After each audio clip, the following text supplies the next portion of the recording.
This was the worst year for crypto hacks. Here's how 2023 can be better. OpenZeppelin Stephen Lloyd Webber writes about the plague of exploits that drained billions from crypto protocols, and how Web3 can better secure itself. Over the past 12 months, crypto has seen a troubling flood of attacks and exploits. There have been too many to track. This is an issue that desperately needs to be addressed.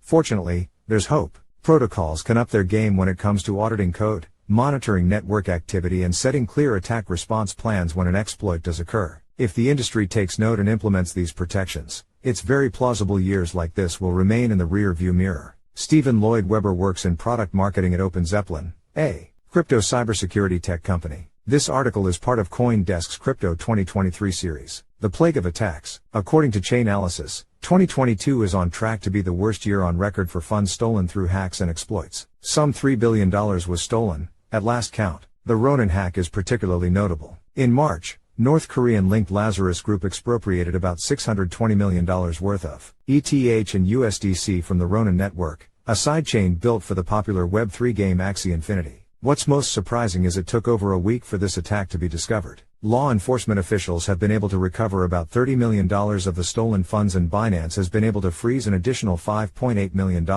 but the majority of assets remain under the hackers' control. Funds have also not yet been recovered from the Wormhole Bridge attack in February. This bridge, which connects Ethereum, Solana, Avalanche and other blockchain networks, was not the first to be attacked, but it might be the most notable. Somehow an attacker was able to mint 120,000 wrapped Ether, or VIF, without having to put up any collateral. They then converted that free VIF into regular ETH and SOL, netting themselves $320 million. While these funds have not been recovered, Jump Trading did step in to inject Wormhole with 120,000 ETH to bring the bridge back into operation. The list goes on and on. Nomad Bridge lost $190 million. Wintermute, a decentralized finance, DeFi, platform, was hit for $160 million. Even a Binance BNB network bridge was exploited for $100 million. Something needs to be done to make cryptocurrency services more secure against hacks and exploits. How to move forward? The good news is things don't have to stay as dire as they are now. We will see far fewer attacks, or at least mitigate their impact, in 2023 and beyond if crypto platforms and protocols are willing to expand their defensive efforts. This can come in a variety of forms, but all involve improved monitoring as well as proactive systems in place to respond when an event does occur. The first line of defense is for all smart contract code to be carefully audited by reputable, third-party sources. The results of these audits should also be transparently shared with the community, to properly disclose any problems found and what was done to fix them. However, a one-time security audit isn't enough, as we've seen by the multiple DeFi platforms that were audited and hacked. Instead, every time the code is updated, new audits should be performed. This will ensure no new issues are being introduced. Even a small change to the code can have unforeseen ramifications, and it's crucial for teams to adopt a more security-centric stance as they develop and deploy smart contracts. Audits are essential,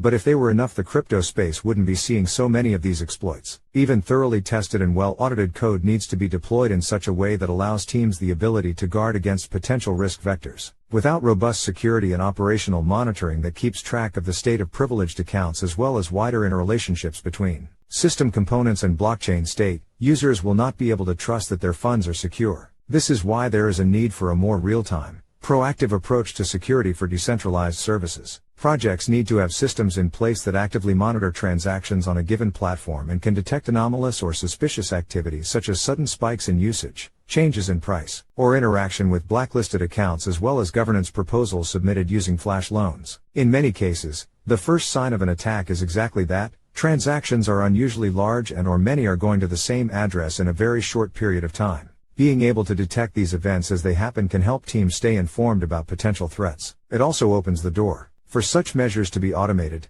eliminating or minimizing the need for human interaction. Lastly, even the most finely tuned operational and security monitoring is limited in helpfulness without some form of response system in place as well. A team that has thoroughly mapped the attack vectors of their systems can plan their responses well in advance of an actual security incident. Smoke tests and thorough planning are a key step in this direction, so that based on the alerts each relevant actor can assess the situation and respond to it quickly. This means steps to halt and reverse damage can be taken in hours or even minutes, instead of days or weeks. Even in the event that there is a loss of funds, a prompt response is crucial to prevent further loss of funds. It may also help bolster trust in the team behind a protocol, even if the system has already been shown to be in jeopardy. As a security-first mentality becomes ubiquitous, it will also help to deter attackers from attempting such exploits in the first place, as they will know that they will be spotted immediately. Community-led security monitoring efforts help ensure the security of the overall ecosystem by incentivizing such monitoring and allowing anyone to have a window into the operational health of protocols on the blockchain.